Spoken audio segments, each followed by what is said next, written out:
오늘 찬양이 은혜가 됩니다. 우리가 이 세상에 태어나기 전에 엄마 배 속에서 10개월 머무는 동안 10개월 동안 뭘 하겠어요? 이 세상 나올 준비를 하는 겁니다. 눈과 코와 귀와 손발 다 만들고, 사실 엄마 뱃속에서는 눈도 필요 없고 손도 필요 없고 또 발도 필요 없잖아요. 이 세상 살기 위해서 준비하는 것이고, 마찬가지로 이 세상을 살아가는 우리의 삶은 영원한 하늘나라를 준비하는 삶인 줄 믿습니다. 우리가 날빛보다 더 밝은 그 천국을 늘 소망하면서 그날을 위해서 준비하는 그런 지혜가 우리에게 있어야 될 줄로 믿습니다. 좋은 찬양 감사의 말씀을 드립니다. 장로교 창시자인 존 칼빈은 그의 저서인 기독교 강요에서 우리 기독교를 두 마디로 요약을 합니다. 하나는 인간의 전적인 타락, 그리고 다른 하나는 하나님의 불가항력적인 은혜. 다시 말씀드린다면 사람이라고 하는 것은 은혜를 생각할 수조차 없을 정도로 완전히 부패하고 타락한 존재라는 거예요. 예레미야 17장 9절 말씀에 보면 만물보다 더 심히 부패한 것이 인간의 마음이라. 어디 하나 구원을 흔적이 없는 거예요. 그런데 여기에 말할 수 없는 불가항력적인 하나님의 은혜가 임해서 죄사함 받게 되고 구원을 받게 되었다. 이것이 칼빈이 이해한 복음의 내용이고 성경의 핵심인 줄 믿습니다. 그렇습니다. 구원받은 입장에서 생각할 때에 모든 것이 다 전적인 하나님의 은혜이지 여기에 내 공로라고 하는 것은 하나도 없다 하는 거예요. 오늘 바울은 고린도전서 15장 10절에서 그걸 고백하고 있는 거예요. 보십시다. 그러나 나의 나된 것은 하나님의 은혜로 된 것이니 내게 주신 그의 은혜가 헛되지 아니하여 내가 모든 사도보다 더 많이 수고하였으나 내가 한 것이 아니요 오직 나와 함께 하신 하나님의 은혜로다. 그는 은혜를 구하는 자가 아니에요. 이미 은혜를 받은 자입니다. 그 받은 은혜를 감격하면서 살아가는 사람이라는 거예요. 그래서 9절에 바울은 그렇게 고백하잖아요. 나는 죄인의 괴수였습니다. 만삭되지 못하여 난 자와 같은 보잘것없는 사람이고 교회를 핍박했던 어리석은 자입니다.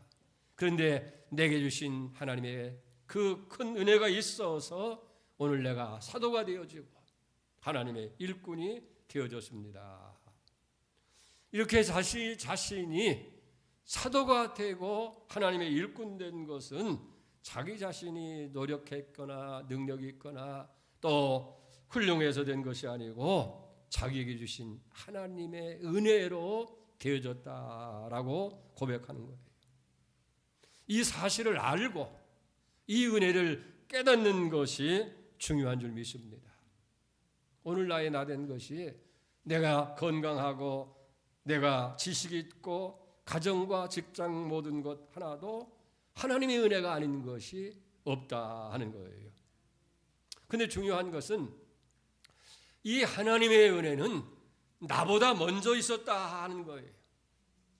내가 태어나기 전에도 있었고 내가 아직 하나님의 은혜를 모르고 있을 그때에 이미 하나님의 은혜가 내게 있었다 하는 거예요. 깨닫는 것이 지금이지 은혜의 사건은 벌써 오래전에 이미 있었다 하는 거예요.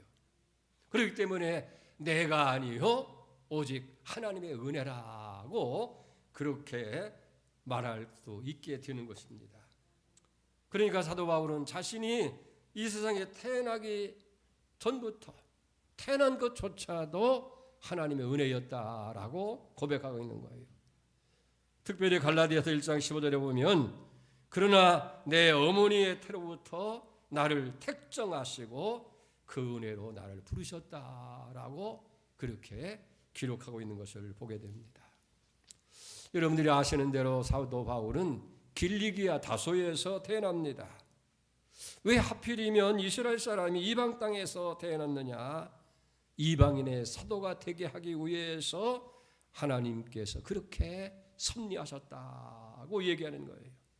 만약 그가 예루살렘에서 유대 땅에서 태어났다고 한다면 결코 이방 선교사가 되지 못했을 것이라는 거예요. 낯선 외국 땅에서 디아스포라로 살아가는 부모 밑에서 태어난 겁니다. 그래서 헬라 문화를 공부할 수 있었고 히브리 문화를 함께 익히는 자가 되어졌다 하는 거예요. 이 하나님께서 어머니 태로부터 나를 택정하시고 또 성장하는 과정 속에서 은혜로 섭리하셨다. 그 은혜에 대해서 고백하고 감사를 하고 있다 하는 거예요. 여러분, 구약에 나오는 요셉을 우리가 잘 알잖아요. 형들의 미움을 받아서 애굽의 종으로 팔려가게 되어지고 억울하게 누명을 쓰고 감옥 생활하게 되어지고, 여러분 그 현장에서 만약 요셉이라면 어떻겠어요? 얼마나 억울할 거예요. 그리고 나는 아마 이 외국 땅 감옥에서 아무도 알아주는 사람 없이 내 인생이 끝장나고 말았을 것이다. 아마 억울할 거예요. 고통스러웠을 거예요. 그런데 창세기 50장 20절에 그는 믿음으로 이렇게 고백을 합니다. 당신들은 나를 헤아려 했으나 하나님은 그걸 손으로 바꾸사 오늘과 같이 많은 백성의 생명을 구원하려 하셨다라고. 종으로 팔려가고 억울하게 옥살이 한 것, 그 모두가 다 하나님이 섭리하시는 은혜 속에서 되어진 것이다 하는 거예요. 사랑하는 성도 여러분, 우리가 삶의 현실을 바라보면서 왜 나만 고난을 당하느냐, 나는 왜 이렇게 못났고 가난해야 되고, 왜 나는 이렇게 병들어야 되고, 불평하지 말자는 얘기예요. 그 고난 속에도 하나님의 은혜가 있고, 그 약함 속에서도 하나님께서 섭리하시는 은혜가 있다는 거예요. 그리고 하나님 그 은혜로 말미암아서 마지막에는 다 합력해서 선을 이루어 가실 것이라 하는 거예요. 나의 나된 것이 다 하나님의 은혜인데 그 은혜는 나보다 먼저 있었다. 두 번째로 그가 생각하는 은혜는 하나님의 오래 참으시는 인내하시는 은혜라 하는 거예요.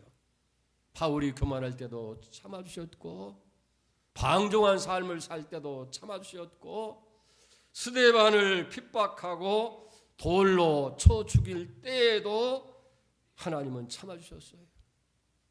예수 믿는 사람들을 체포하기 위해서 다메섹으로 갈 때에도 하나님께서는 계속 참아주셨다는 거예요. 이게 하나님은 오래오래 참아주셨다. 여러분, 만일 하나님이 참지 못하시고 범죄의 현장에서 즉각적으로 죄를 지을 때마다 심판하시고 벌을 내렸다고 생각해 보세요. 오늘 여기에 온전한 모습으로 있는 사람이 몇이나 되겠느냐 하는 얘기예요. 오래오래 내가 죄를 짓고 잘못을 저지를 그때에도 참아주시는 하나님의 은혜가 있어서 오늘 내가 있다는 거예요. 바울은 그걸 감사하고 하나님의 크신 은혜로 받아들이고 있는 거예요. 우리가 즐겨 부르는 찬송가 305장, 나 같은 죄인 살리신 존 뉴턴이라는 사람이 지은 겁니다. 그는 노예 상인이었어요. 아프리카에 가서 생사람을 잡아다가 백인세의 돈을 받고 팔아 노예 사냥꾼이었습니다. 그러던 그가 바다 위에서 큰 풍랑을 만나게 되어지고, 그리고 거기서 구사일생적으로 살아나서 하나님을 만나게 되어집니다. 그리고 목사가 됩니다. 그는 자기 자신의 어두웠던 그런 시절을 생각하면서 오래 참아주신 하나님의 은혜에 대해서 감격해서 고백하고 노래한 것이 바로 찬송가 305장이에요. 나 같은 죄인 살리신 주인의 놀라와 잃었던 생명 찾았고 광명을 얻었다. 큰 죄악에서 건지신 주의 은혜에 고마워. 나 처음 믿은 그 시간 귀하고 귀하다. 이제껏 내가 산 것도 주님의 은혜라. 또 나를 장차 번영에 인도해 주시니 거기서 우리 영원히 주님의 은혜로 해처럼 밝게 살면서 주 찬양하리라. 오래 참아주신 하나님, 많이도 참아주신 하나님, 오래오래 기다려주신 하나님의 크신 은혜를 그는 찬양하면서 평생 복음 전하는 자로 살아가게 됩니다.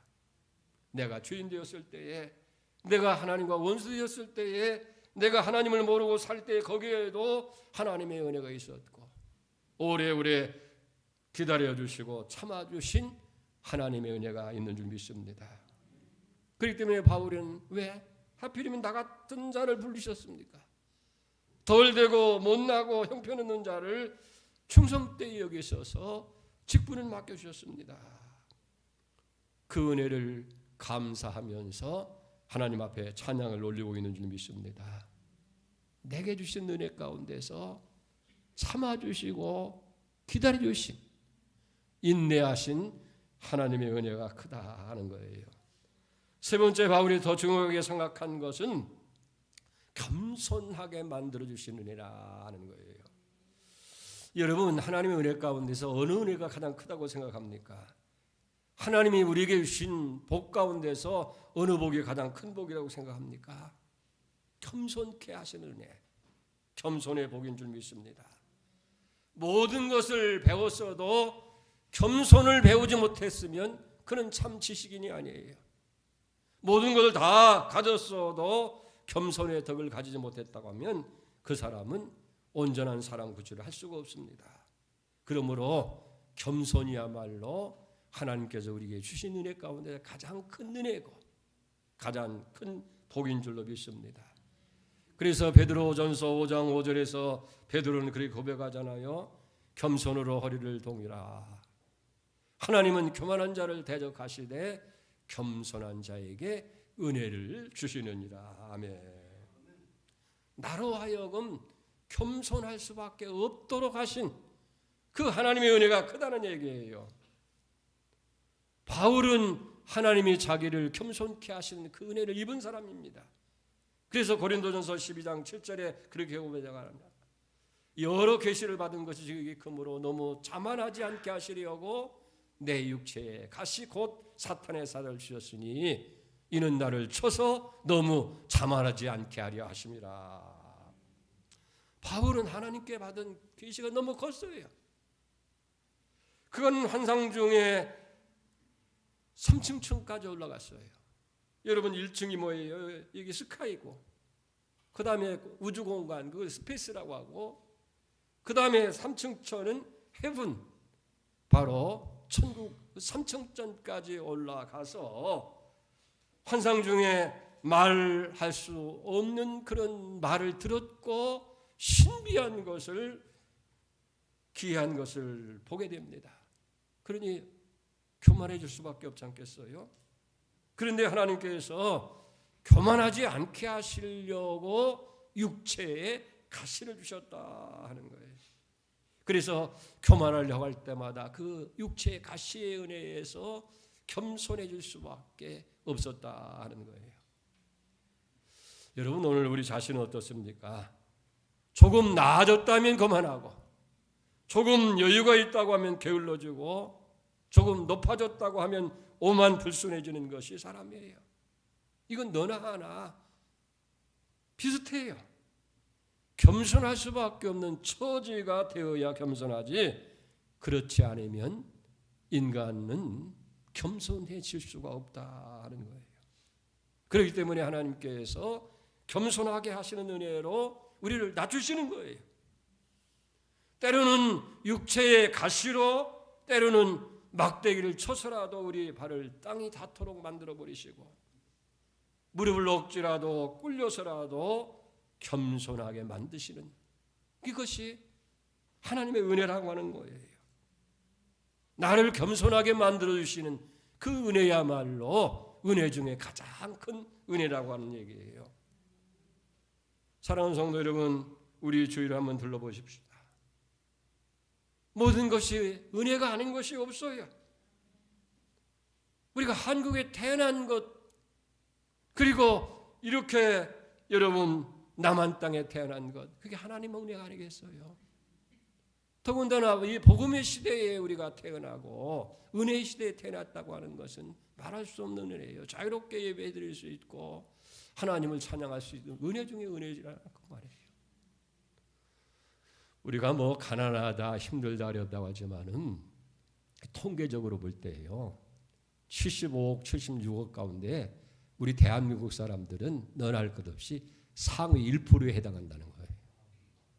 이게 놀라운 일 아닙니까? 그러니까 우리 5천만이 사실은 75억 5천만 그 위에 1%에 해당되는 거예요. 그 공항에서 우리 믿는 사람들은 0.01% 상위권에 소속된 사람이라는 거예요. 이게 통계적으로 그렇게 되어집니다. 여러분, 은혜 아닌 것이 어디 있어요? 따지고 보면 다 하나님 은혜라는 거예요. 내가 무슨 뭐 노력하고 잘되고 뭐 열심히 공부하고 그렇게 생각하지도 않으면 아니에요. 나보다 하나님 은혜가 먼저 있었던 거예요. 하나님께서 이 모든 것이 다 잘 되도록 하나님께서 은혜를 베풀어 주셨고, 그리고 마지막에는 겸손케 하는 은혜까지 주셨다는 거예요.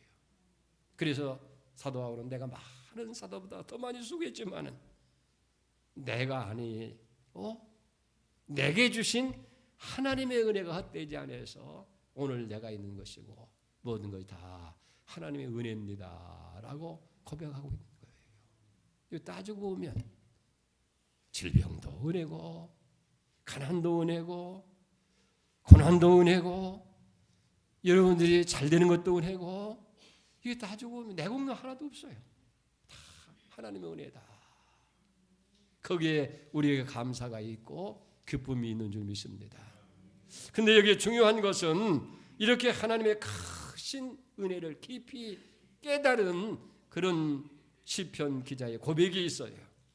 시편 116편 12절입니다. 내게 주신 모든 은혜를 내가 여호와께 무엇으로 보답할까 하는 거예요. 내게 주신 이 하나님의 모든 은혜를 내가 무엇으로 보답을 할까?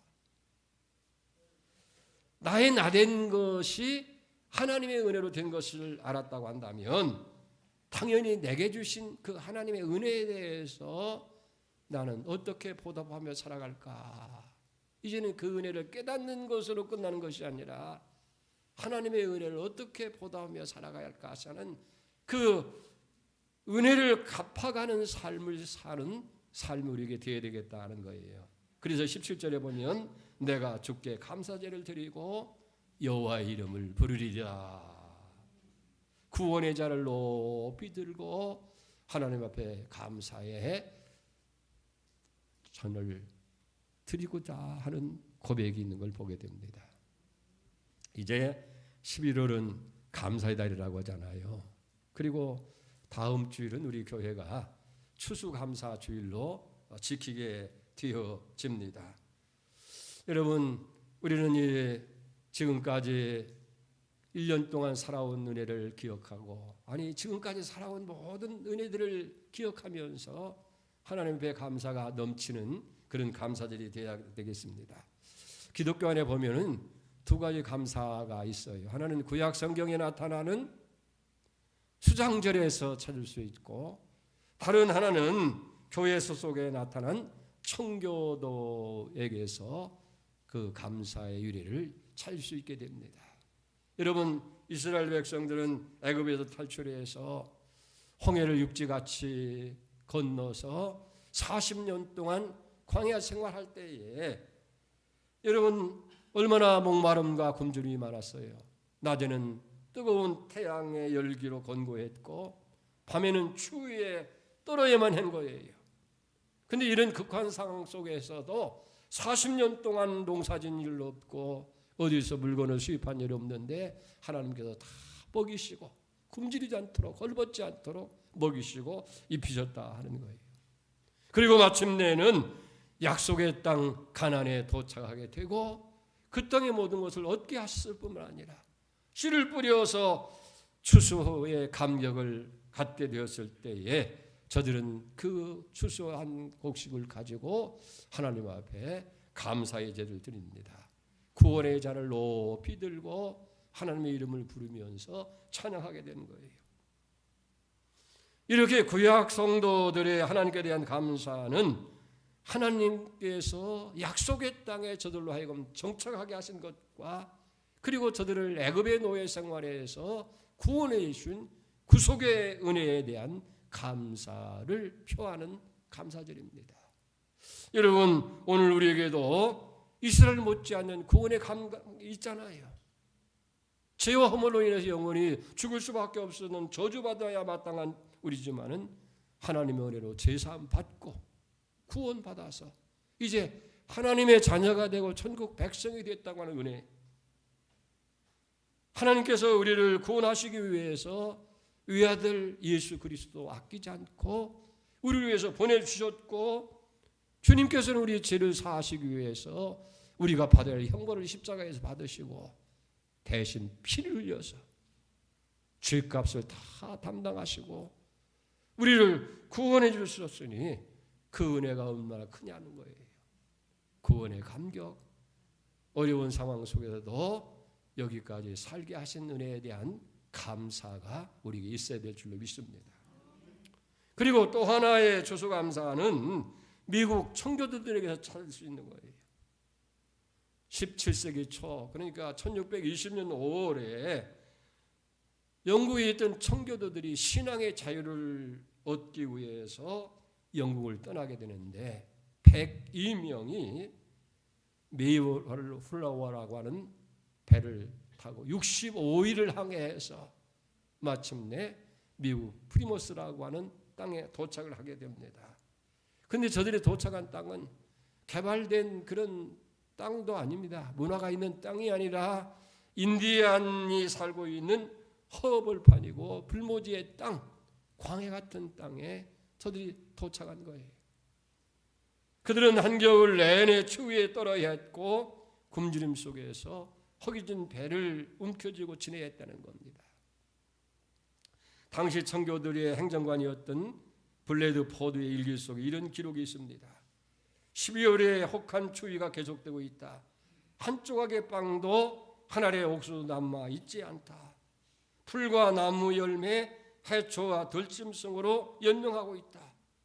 오늘 또 39번째 형제를 하나님께 보내야 했다. 참으로 비참한 현실이다. 그의 겨울 추위와 굶주림으로 102명 가운데에서 44명이 죽었고 그리고 그들은 봄이 되었을 때에 이제 아끼고 아꼈던 곡식을 씨 뿌려서 첫 수확을 거두고 그 곡식을 하나님 제단에 드리면서 감사 예배를 드립니다. 많은 것을 얻어서가 아닙니다. 먹고 남는 풍족한 가운데서 있는 것이 아니라 그들이 드린 감사는 생명을 보존해 주신 하나님, 우리가 이렇게 살아있다는 생존에 대한 감사이고 자유롭게 하나님을 믿고 섬길 수 있는 신앙의 자유에 대한 감사를 저들이 드리게 됩니다. 그래서 1623년 11월 23일 목요일을 감사절로 지킬 것을 선포하게 되어집니다. 사랑하는 성도 여러분, 오늘날 우리의 삶 속에도 감사가 무뎌진 이유가 어디 있어요?